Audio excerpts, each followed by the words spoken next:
Нашата следна соговорничка која што имаме на Skype во утринската програма ќе ни даде безброј причини зошто да излеземе од дома и да поидеме на прошетка барем до Националниот парк Галичица, кој што се наоѓа во југозападниот дел на Македонија, налик на пречник кој што ги разделува Преспанското и Охридското езеро. Бројните растителни и животински видови кои што ги има Националниот парк ни даваат причина повеќе за гласно да зборуваме како да го заштитиме. На оваа тема зборуваме со Ангела Тасевска од јавната установа Национален парк Галичица. Добро утро, Ангела, и благодарам за позитивниот одговор за разговор во Македонија на утро.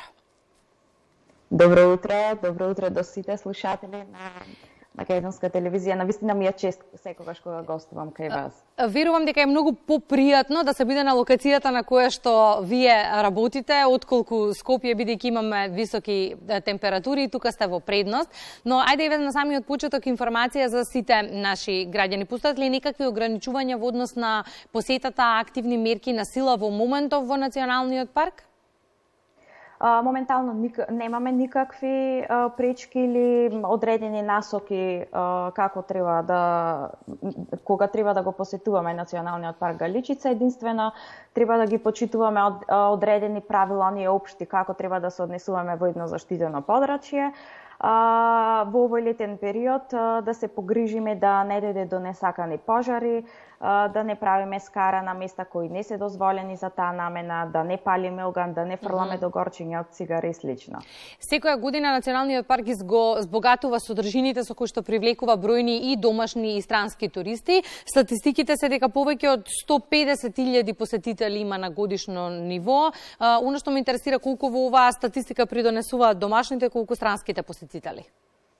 Па поголем е бројот, искрено да бидам, на странските посетители, но тука и ни се домашните. Често и домашните туристи ја посетуваат веќе планината Галичица. За среќа Националниот парк Галичица има одлична комуникација и соработка со сите туристички даватели на услуги, така што имаме навистина што да понудиме. Располагаме со силно развиена инфраструктура. Имаме низ активности кои може да се извршуваат на територија на паркот, алпинистичко качување на карпа, вија фератата, тука ни се параглайдеризам, планинарење, има за сечи вкус, на вистина од се.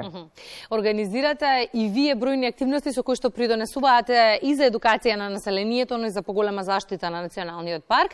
И во тој контекст сакам да проговориме наредниве минути. Отворивте лабораторија, да не погрешам, за истражување и екоедукација. За кого е наменета лабораторијата и како функционира? Оваа година на вистина имаме доста плодна година во однос на низа активности. Тука ни е отворањето точно на лабораторијата во самата установа во инфоцентарот во Охрид.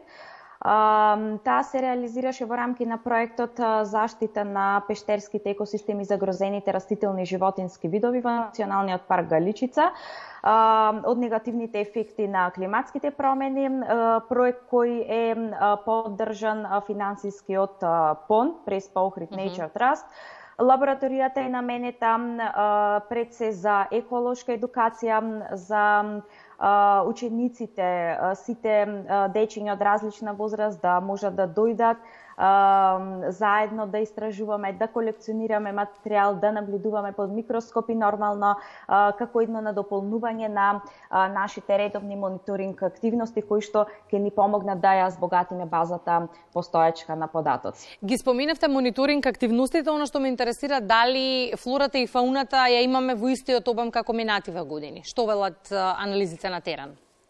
Само што започнавме, со оглед дека доцнеше сезоната, само што започнавме од скоро со мониторинг активностите кои што ги правиме секоја година.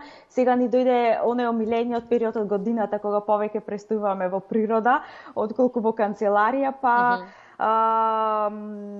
годинава последно правевме мониторинг на кормораните, што е бројката во значително поголема за разлика од изминатата година, така да ни следуваат уште мониторинг активности, па најверојатно околу месец октомври ќе ги имаме одредените статистики.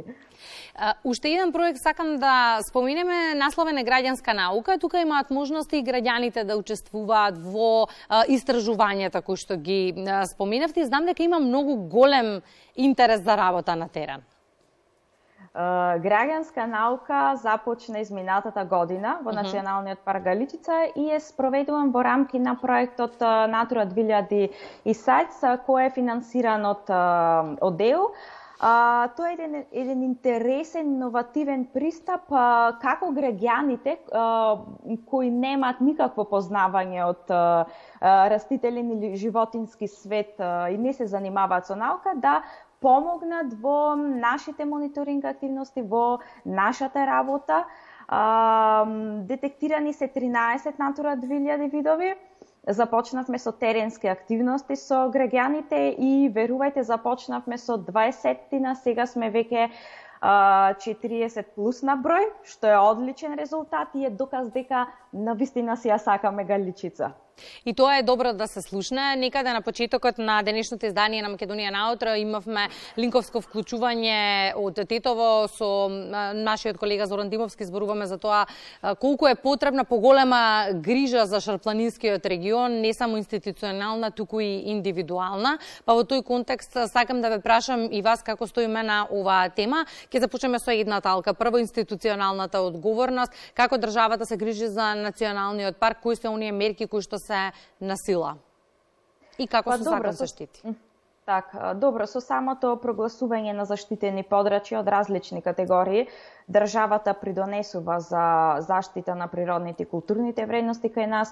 Тука доказ и донесувањето на голем број законски и подзаконски акти кои што го фаќаат прашањето за заштита на животна средина, но кога станува збор за она индивидуалната, имаме уште еден долг пат за одење, но сметам дека со еколошка едукација, постојана еколошка едукација, особено на најмладите, мислам дека заеднички ќе го поттикнеме прашањето како до подобра животна средина.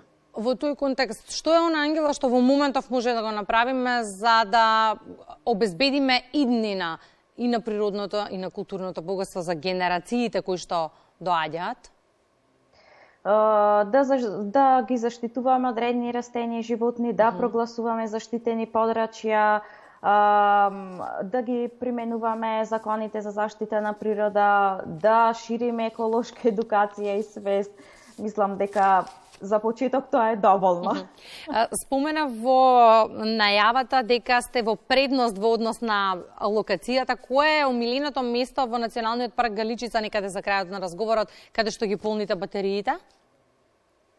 Батериите ги полниме од месец април, кога започнуваме со теренски активности, се до месец октомври.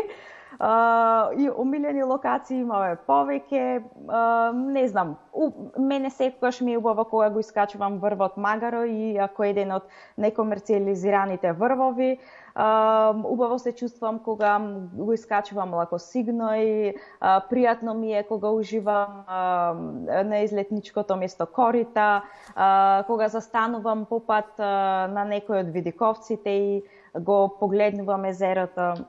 Имам повеќе места омилени. И ако ве прашам зошто да, за да речеме еве да дојдеме викендов во Националниот парк, вие ќе ми кажете?